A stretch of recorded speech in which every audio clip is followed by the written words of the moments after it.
Hi mga kaprod, magandang umaga po sa inyong lahat. Nandito po ako ngayon sa lugar namin, dito sa Purok Size Kamanga. Tapos kagabi mga kaprod, grabe ang lakas ng ulan dito sa lugar namin sa Purok Size Kamanga. Tapos ngayon, pakita ko po sa inyo kung ano nangyari dito sa anong update dito sa aming lugar sa Purok Size. Kasi yung lugar dito parang bakal-bakal na po yung daanan, lubak-lubak dahil sa pinagdaanan sa mga baha.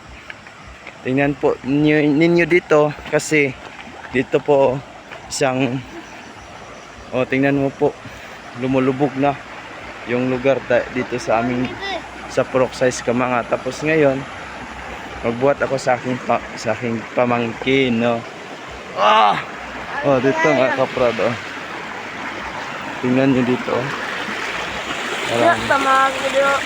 ang hirap daanan, no? Ito ang sitwasyon dito sa aming lugar mga kaprod. Kung maglakas din ang ulan, ganito sila, grabing baha. Ito kagabi to, ganito na, ganito to siya mga kaprod, diba? Grabe, grabing baha dito sa amin mga kaprod.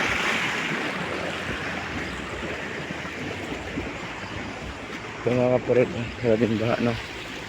Hindi makaya kasi dito ang lugar, yung baha,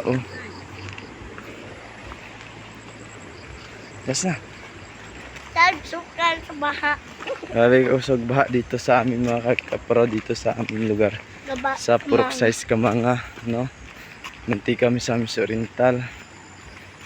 Yan ang kung malakas ang ulan dito sa amin, ganyan talaga, lubog yung sapa namin. Dalawang sapa yung namin, tatawirin namin, dalawang sapa, o sa Bisaya pa tabukon. Dua ka sapa ang amon tabukon. O sa Tagalog naman, dalawang sapa yun tatawirin namin para makauwi kami sa aming bayan, no? Ini karon na maswila ko. Karon matod ko si estudyante karon mga kaprod, nara mong bibi, masya bibi na mo. Matagal siya matapos kumain. Tingnan mo, Tapos mga payhag yung mga lugar, yung pinagdaanan na sapa. sapa ya.